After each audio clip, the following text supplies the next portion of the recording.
How's it going, everyone? Today I'll be bringing you my prediction for the top 10 Aquarius roller coasters in the world. If you don't know what Aquarius is, it's the zodiac for people born between January 20th and February 18th. If you don't know how zodiacs work, there are 12 constellations that to some people mean things like as far as how some people act. They usually start and end at the middle of every month. I'll make this a series. I'll be doing all 12 zodiac signs. So if you're born between January 20th and February 18th and you are in Aquarius, let me know in the comments. Maybe one of these will be on your exact birthday. Stay tuned. Number 10 is Four Ring Roller Coaster at Cinema Kingdom. This is located in China, and these rides look so sketchy to me. But sketchy doesn't always mean bad. A lot of times it actually means good. This is manufactured by Hebai Zhongyi Metallurg. I can't read. Metallurgical Equipment Manufacturing Company. Well, I know that's an English word, and I couldn't read that, so I'm just slow. And it has four inversions, two loops, and a double corkscrew. It's basically a Chinese version of an aero looper, and it looks alright. Maybe I'll get to try this one day in the future if it's still open.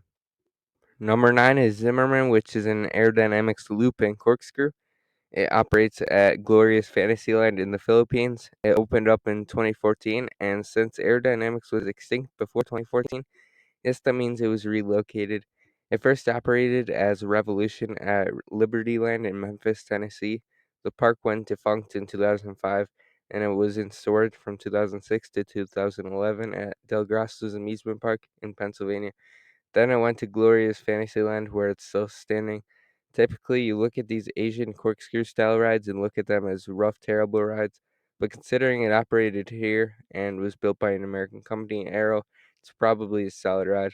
It has three inversions, a looping corkscrew, as the name of the model suggests, and it looks like a fine coaster, but nothing too crazy. Number 8 is Dragon Rider at Floraland. This is a Beijing Jihua manufactured inverted roller coaster. This is a knockoff Chinese SLC, and like it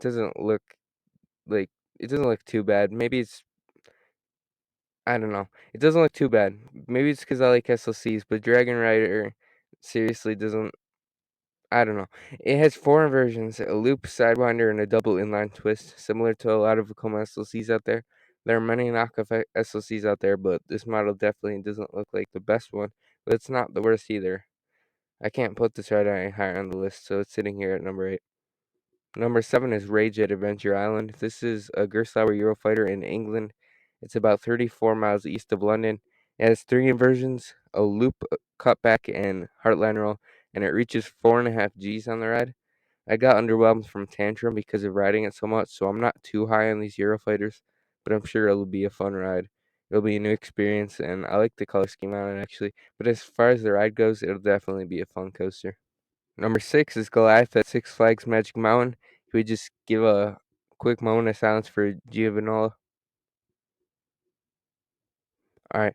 This is a very popular coaster for the GP. It's often marketed as the tallest roller coaster in the world by the GP. By the way, if you don't know, it's definitely not the tallest coaster in the world. This ride is a juvenile hypercoaster that opened in 2000. It reaches 85 miles an hour, but doesn't look like it does much with it. The drop looks just fine. I guarantee you don't get any airtime on it. And helixes look alright. They look intense. And I don't really rave about intensity like that, so it doesn't really look for me, but maybe I'll really enjoy it. Don't get me wrong, it looks fun, but not fun enough to be higher on here. Number 5 is El Loco at Adventure Dome in Las Vegas, Nevada. This is the newest of the clones to open. Just like the rest of them, it's known for being compact and having a steep drop. It reaches 120.5 degrees, which is absolutely insane. These El Loco roller coasters don't go too fast. It's all about the first drop and hang time. There's honestly not too much to talk about with the ride. It just looks like a very fun indoor roller coaster. Number 4 is Queen Cobra. This is located at Sunworld Da Nang Wonders in Vietnam. It's a Vekoma SLC. These rides are so good, they're fun, they're intense. It reminds me of playing football, which of course I love. These rides get hate because of Taylor telling everybody they're bad 5 years ago. These really aren't bad rides, they're very fun, and this doesn't look like an exception. Remember, they're not that bad. Number 3 is Dive Coaster at Chimelong Paradise in China. If you're scratching your hair out because you can't figure out what model this is, get ready. It's a dive coaster. This is a custom dive coaster that goes around 70 miles an hour. It stands at about 197 feet tall and has an implement and a splashdown. I love these dive coaster drops and inversions. They're very fun. These do have over the shoulder restraints, which I'm sure will help this ride out a little bit. To me, it looks fun, and hopefully someday I'll ride it.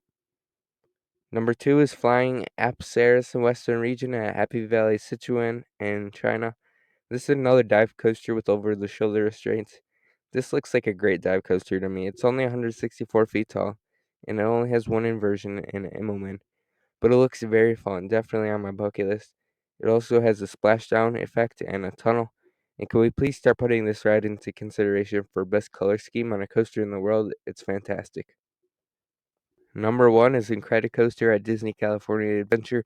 These used to be named California Screamin', but changed into an incredible theme. This is a launch coaster with a vertical loop. It gets to 55 miles an hour and reaches a top height of 108 feet. This is currently the eighth longest operating roller coaster in the world and the sixth longest operating steel coaster. It's got nice scenery with the water next to it. And as far as the coaster experience itself goes, it looks pretty underrated to me. It doesn't look insanely intense and the pacing doesn't look amazing, but that doesn't stop it from making me want to ride it. When I head out that way, probably in 2023, I'll definitely be hitting this up, so can't wait for that if that does happen. Really looks fun. Nothing that'll blow you away. Nothing incredible, but definitely an underrated roller coaster. Alright, that's it for this video on the top 10 Aquarius roller coasters. These were the 10 best I found that opened between January 20th and February 18th. Trust me, the coasters will get better with other zodiacs, but there were still some underrated looking coasters that some of you might not even know about. Hopefully, you learned about a new coaster today. But I really hope you enjoyed. Thanks for watching. Please like, comment, subscribe, and I will see you later.